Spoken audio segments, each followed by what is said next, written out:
Yo. Welcome to the NS9 Postgame show on Pittsburgh Baseball Now. I'm your host again today, Jim Rosati, Northside Notch. With me, as always, lately is Tyler. Good evening, Tyler. Always, man. Not a good evening. I'm tired of getting on here and talking about bad games. Well, it's kind of rough too. So this Pirates lose 3-2 today to the Washington Nationals. Washington Nationals are a bad team. But what makes it worse is this is 4 games in a row now. The Pirates have lost by 1 run. So it's just kind of wearing on you a little bit that like they're in all these games, but they just can't quite come up with the win. So 4 games in a row, they've lost by 1 run today. Bullpen was the issue, and I know we'll talk about the bullpen a bit, I am sure, based off of some of your latest tweets. But yeah, that was the story. I mean, Miguel Yajure got the spot start today, promoted. He somehow made his way through 4 scoreless innings, gave up 3 walks, no strikeouts, 4 hits. A lot of good defense, I think, played behind him, to be honest, to help him get through those innings. But the Pirates, I mean, they up until really the 6th inning, this game was going pretty good. Yeah, I mean, Yajure, I think we can all say it. He didn't pitch well. 3 walks, no strikeouts, a lot of hard contact, doesn't miss bats. Somehow he made it through. Yeah, in fact, the Pirates didn't even record their first strikeout until the 7th inning. So Yajure went 4. Yerry De Los Santos came in, pitched 2 innings, gave up 1 run in those 2 innings, but he didn't strike out a batter. The first strikeout didn't come until Chris Stratton in the 7th inning. Yeah, it was a lot of dancing through raindrops for a long time, and it was just kind of waiting on that downpour to start.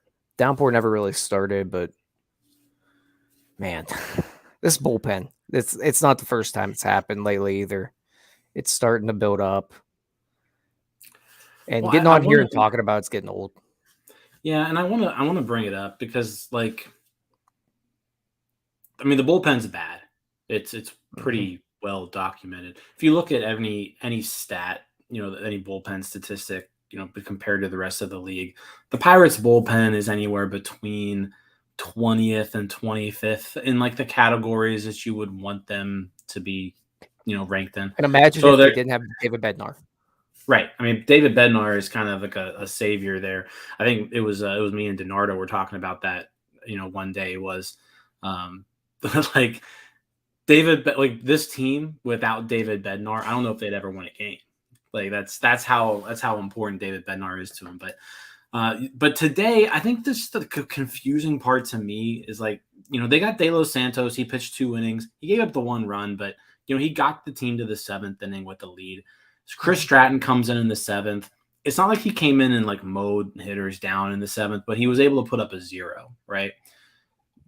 I think my problem now comes into, okay, it's the 8th inning now, and they send Stratton back out there, right? It wasn't like he just like breezed through the 7th, but they put him back out there for a 2nd inning anyways. And then once he started getting hit in that 2nd inning and running into some problems, like they didn't do anything. They just stuck with him. And I get. I mean, I can't say it better myself. Like, I don't know what clicked with Shelton where he decided that bullpen guys are 2-inning guys. But I know we used to whine about Hurdle not using guys for more than an inning. Shelton's taking this to a new extreme. He's using bad guys more than 1 inning. Like, you got lucky they got through the one inning. Yeah. He just wants to roll the dice again. You're right. I mean, that's kind of what it seems like. It's like he's playing with fire every time he sends out these guys for multiple innings.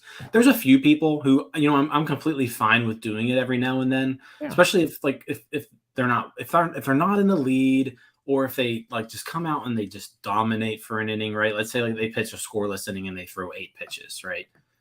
Okay, let's see what, send it back out there and see what happens. But like, Stratton didn't do that in the 7th. He gave up a 0, but I think he gave up 2 base runners, if I remember correctly. So he stranded some guys. And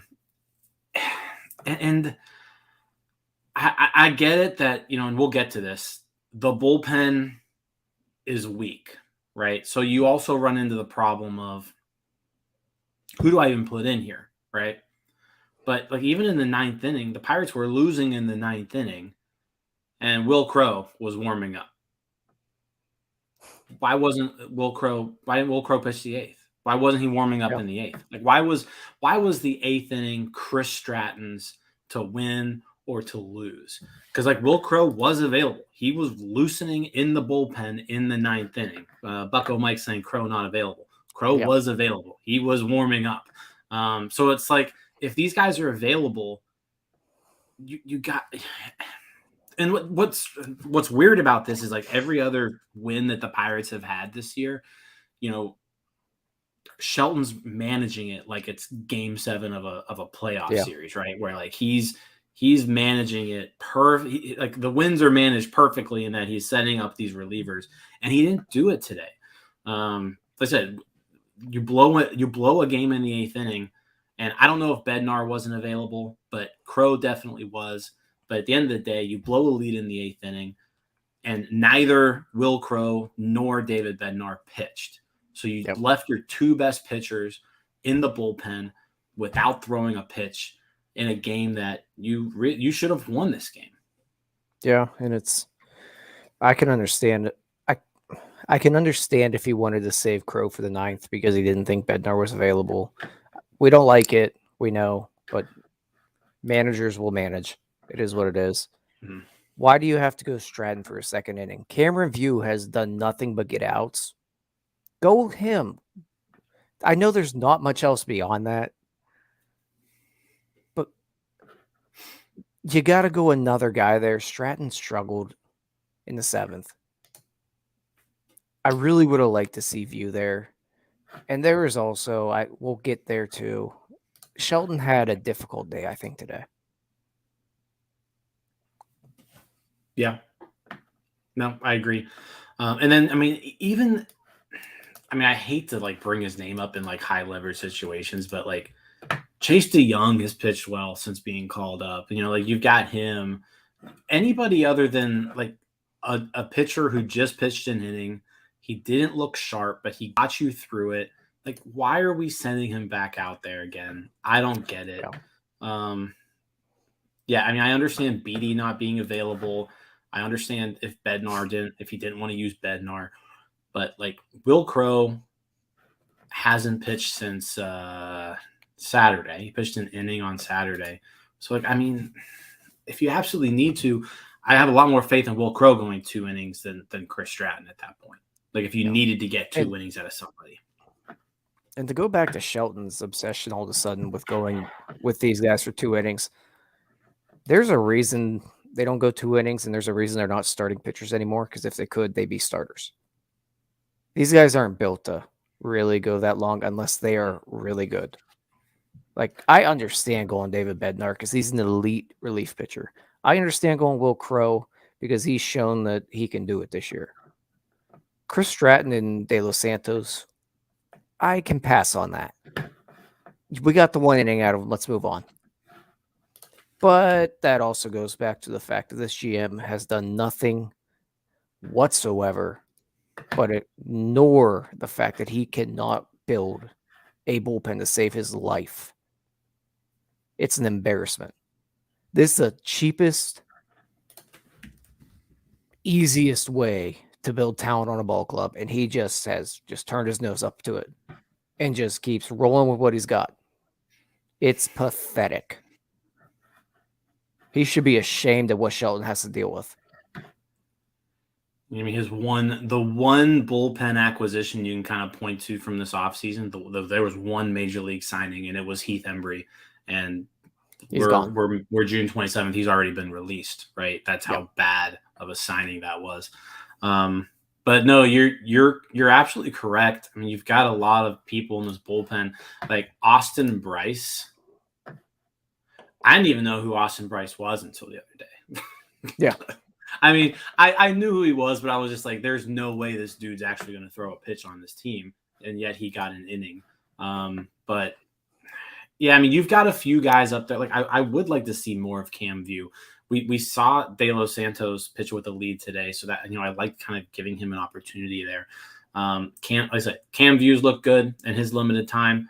And like I said, between View, Crow, and DeYoung, you've got to piece together something for those last two innings. And like I said, I'm not like saying Chase DeYoung's good by any means, but I was not very pleased with sending Stratton back out. That's for sure. Everything that Ben Cherington has done for this bullpen, aside from acquiring David Bednar as a throw-in, has been absolutely pathetic.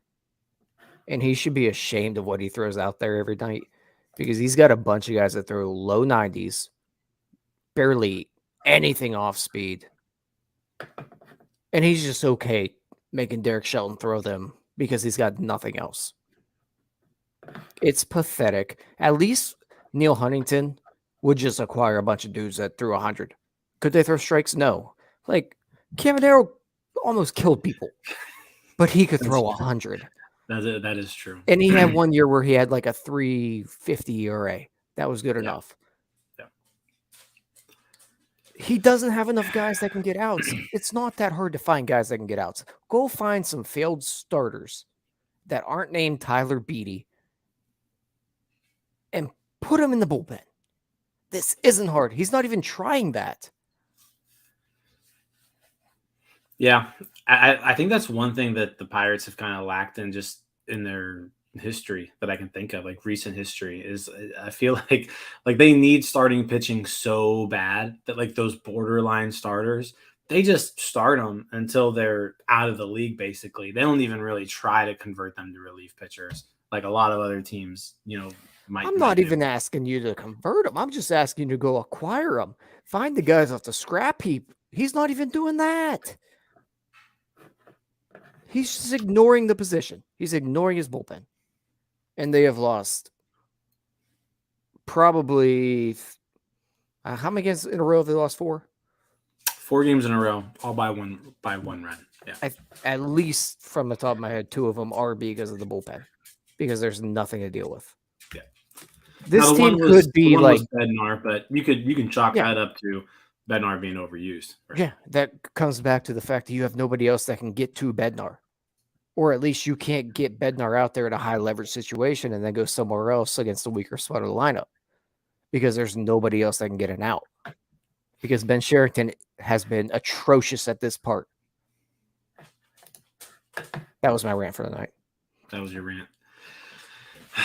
Yeah, I mean they're 8th in baseball in blown saves with 12. So 12 blown saves on the year. And when you're a bad team, a blown save means you had a late lead and you blew it. So those games hurt when you don't really have a whole lot of wins to go and get.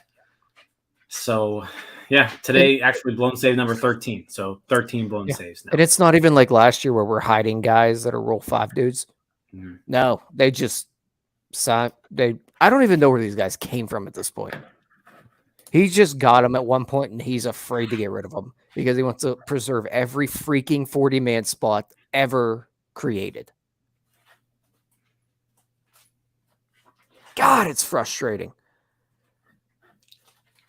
You know what's not frustrating? Oneil Cruz's home run. Yeah, that was fun. No, it was frustrating. The fact that Oneil Cruz should have had his first walk of the year if the umpire didn't screw him. No, you're right. I actually noticed that a couple times today. He, I think it wasn't that at bat, was it? It was Not the the one home run before. event. No, it was the one It was before. the one before Yeah. where it was like a 3. It should have been 3-1 and it ended up being 2-2. I noticed that it was a low ball, like well below his knees, that he took for what should have been a ball 3. So, Like, no, I'm that's with you there. at everybody's ankle, or that might be at everyone else's knees, I should say. Right. But no, 110 miles an hour off the bat, 19-degree launch angle. It was just a missile that cleared the right center field wall, got out of the ballpark in a hurry. And he just shows you just the talent that he has with swings like that. That's already, like, I mean, 109.8, let's just call it 110, right? Yeah. That if it's 110, that's four batted balls already, over 110 miles an hour from Oneil Cruz. And that's just ridiculous through 7 games. 6 starts. Yeah. You'd like to see the contact rates come back. But I also think he's a guy I tweeted it earlier, he's going to hit home runs in bunches. So I'd imagine 2 more are coming this week at least. And I think the walks will come because I like watching his at-bats.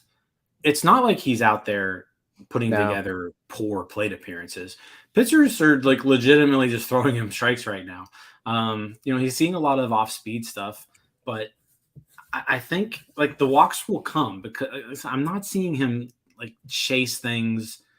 He chases a little, but like nothing more than your average guy. But yeah, I see the walks coming for him, especially once he starts hitting more home runs like that. Pitchers aren't going to be throwing the ball anywhere near him. It's almost like it's reminiscent to early like Julio Rodriguez, where he wasn't getting them calls. No, you're right. It's a good point. And I think it'll come, but once he starts to heat up, just look out. Yeah, and I feel like I mean, like you mentioned today, I think the home runs coming in bunches. I could definitely see like just a super hot streak coming because he's still hitting the ball. He's hitting the ball hard. He's not putting together poor plate appearances. Like he struck out looking in the 8th today, or the 7th. But real upset he didn't get that last at bat. Yeah, he was on deck in the 9th. That would have been nice to see him come up one more time. But no, I mean everything, and he played a smooth shortstop today too. Like he's playing a pretty good shortstop. He really is. He's silencing everybody who thought that he couldn't play shortstop. He's showing that he is fully capable of playing the position right now. Like there's maybe one play I can think of since he's been up that I was like, yeah, he probably should have had that. But it's also one of those, I don't know if anybody else gets to that. Mm-hmm. Yeah. So I think at the very least, he's playing it at a major league level. Oh, absolutely. Absolutely. So like I say, Cruz homer. I think the other run was Josh Van Meter sac fly. Josh Van Meter sac fly, and Van Meter actually hit a double today too. Oh my God, it was the weakest hit ball I've ever seen. He made a double. He did make an error in the field. He did turn a nice double play. So it was an interesting return for Josh Van Meter today. It was his first game back. I would imagine we'll be seeing a lot of Josh Van Meter against right-handed pitching, at least for the immediate future. I don't see him. Definitely something I do not need to see. Yeah, I just don't see him going anywhere. I don't see it. When Yoshi comes back, then Yu Chang's gone. I don't know. I'd rather have Josh Van Meter. I'd rather hanging. I'd rather have Van Meter than Yoshi, because at least Van Meter can play more than first base, and they both suck. Yes. Do we have to have either? No. Hopefully we don't. But yeah, Van Meter gets to start today. His first game back off the IL. Sawinski with another double. Made a nice play at the wall too on a Nelson Cruz ball. Vogelbach 2 walks and an infield single. Small ball Vogie, getting it done. But I mean, at the end of the day, the offense still just didn't. You should win a game that you only give up 3 runs, in my opinion. Yeah, and they weren't able to to do more than that. So just Well, the offense has kind of just been a little stagnant here lately. yeah. A little bit about my thoughts on Shelton today. Jesse says he thought Chavis would hit for Van Meter in the 9th. I actually thought that Chavis should have done anything other than pinch run. I would have hit Chavis for Perez. That's where I would have went. Like, what is Michael Perez doing hitting in that situation? No idea. I understand hitting Hoy Park because he had squared it up a few times, but on no point I have no problem with Perez. No problem with Perez in there. Literally has like a 14 WRC plus. For God's sake, just put Heineman out there. I don't know. I mean, I'm fine with Perez. Like between the two, if you're telling me to pick between the two of them, I'm fine with playing Perez every now and then because they both suck. But with Michael Chavis being available off the bench in that situation, you got to use him. Not as a bench runner. No, you got to use him as a hitter. Yeah, for Michael Perez. You can put Diego Castillo out there to run. You can put anybody out there to run. I know, but Van Meter could have ran. I mean, it's not like Van Meter's like stupid slow. I don't know that Chavis is that much faster than Van Meter. I haven't looked at the sprint speed. Don't really care that much too. I'm not digging into Josh Van Meter's sprint speed this year. But Anthony says 14 WRC plus seems high. It might be now for Perez. It's actually 13 now. I was gonna say, but yeah, I just don't really. What are you doing there? You're taking your best bat off the bench and making him a pinch runner with your worst hitter at the plate. I mean, I'm even going. If you're not going Chavis there, you go Castillo. Like you got to go with somebody.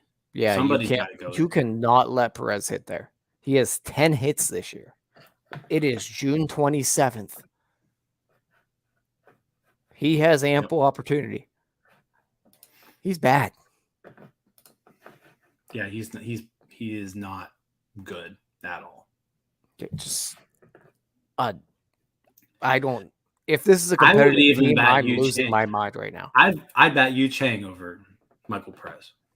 I was thinking about that. I was going down the list of guys on the roster anymore because God can only keep up.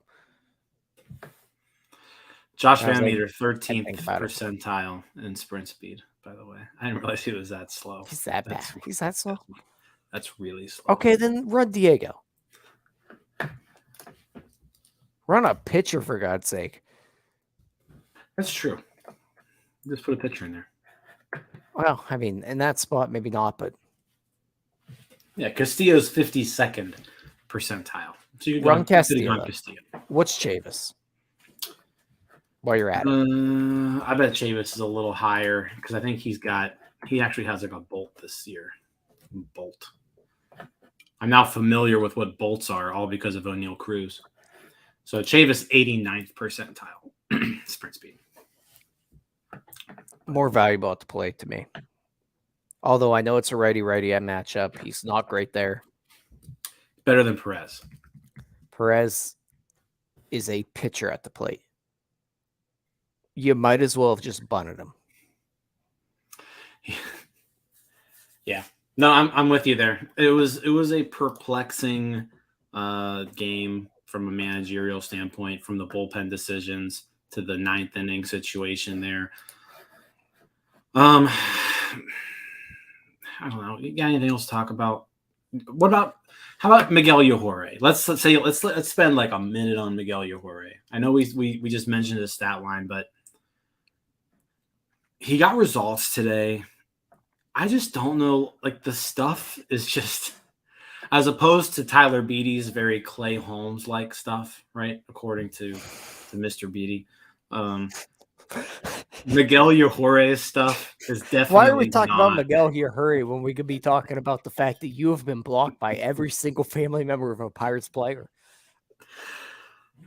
That was odd. That was just weird. It was one of the weirdest interactions on Twitter I've ever had last night. But I mean, just Miguel Yajure's stuff. Just I don't know how he even like made it to this level. I mean, unless you have like impeccable command, I don't know how a right-handed pitcher got to this point. His And today curveball is you good. saw, the curveball's good, but today you saw the command wasn't there.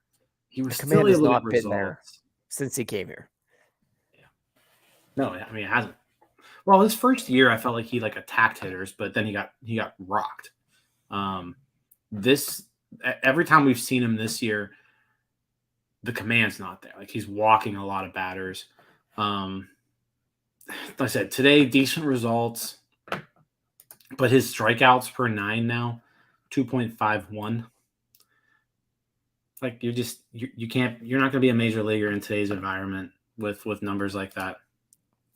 Yeah, he's in the big problem. He doesn't induce weak contact at all.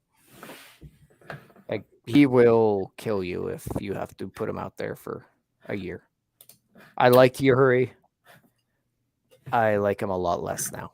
He's not a major leaguer. And that was mainly because I like the curveball. I like the attacking. Command's just so bad. Yeah, he gave up some loud outs today. I mean, just in the first inning. I think Anthony does make a good point in the chat, though, that he's not healthy. I don't think he's ever. I don't think he's ever going to be healthy. Yeah. Yeah. How many Tommy Johns? He had at least one Tommy John. Did he have two? I don't think he's had any. He had one. Maybe he had one. He had one with the Yankees. 2016. Yeah, he had one with the Yankees. That would be it, though. But he had the forearm issues last year. Yeah. Yeah, I don't know health. I don't know health-wise where he's at. Command's just bad. I think he, like I said, he stepped up and he performed well today for a spot start. So, I'm pretty happy about that. But yeah, other than that, not much, good I can say about him. No, I don't think I'm not gonna be banging down the door to see him start again. At this point, I'd rather see Cody Bolton if we're gonna use a spot starter. I'm gonna be honest with you. If we're going that route at this point, I'd rather see Mike Burrows. Oh, sign me up. Sign me up for Mike Burrows. If we're going down that route, sign me up for Mike Burrows. At that point, you have to clear a 40-man anyhow. Just bring up Burrows. I'm in 100%. Me and Leonardo talked about that. There's no point. Just call up Burrows. We don't need to see Cody Bolton. The only thing I could see with Burrows is just the innings. Like, they're going to have to just shut him down here soon. He's never pitched more than 50 in a season, and he's at 60 right now. Yeah, got to build it up somehow. How about Mike Burrows for a second half bullpen usage? Just give him like an inning or two every now and then. I'd rather just keep him on the track of a starter. Oh, I mean, like that's what he would ultimately be. But I mean, how many innings do you think he can actually pitch this year after 50 last year? I mean, they did with JT Brubaker. I mean, you're thinking what realistically?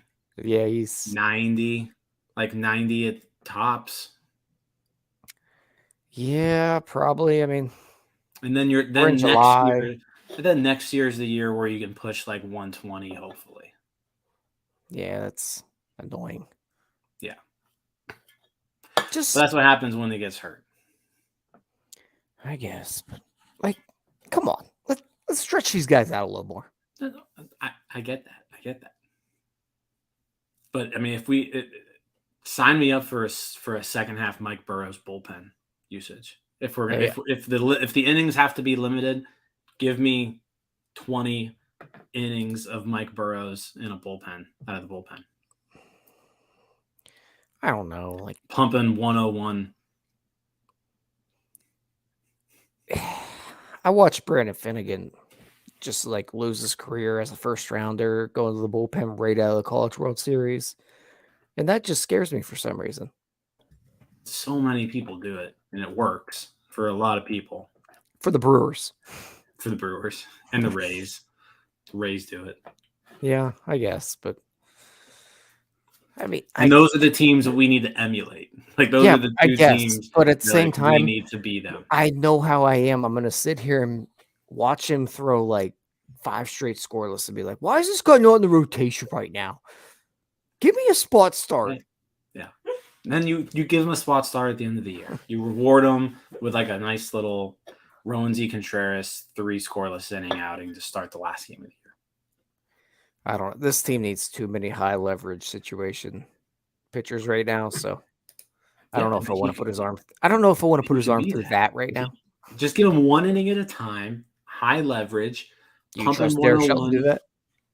You make it like an order.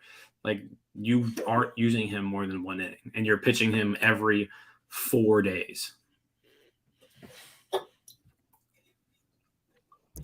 No, I'm gonna whine. All right. I want him to pitch all the time. I get it.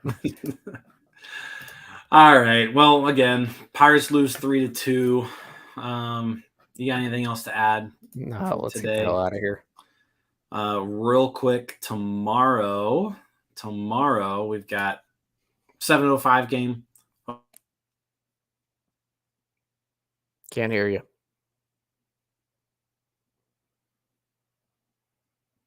Jim's talking to himself. Yep, I'm pretty sure that Jim's mic just cut out. So I might have to do this one by myself. Just waiting on him to figure it out. Oh, there he goes. Let's see if he figures it out. Watch him go. Look at him. He's trying to figure out technology. Look at that little face. Nope. He can't do it. Oh, now. There he is. What a shame. He couldn't figure it out. How about now? There he is. He's back.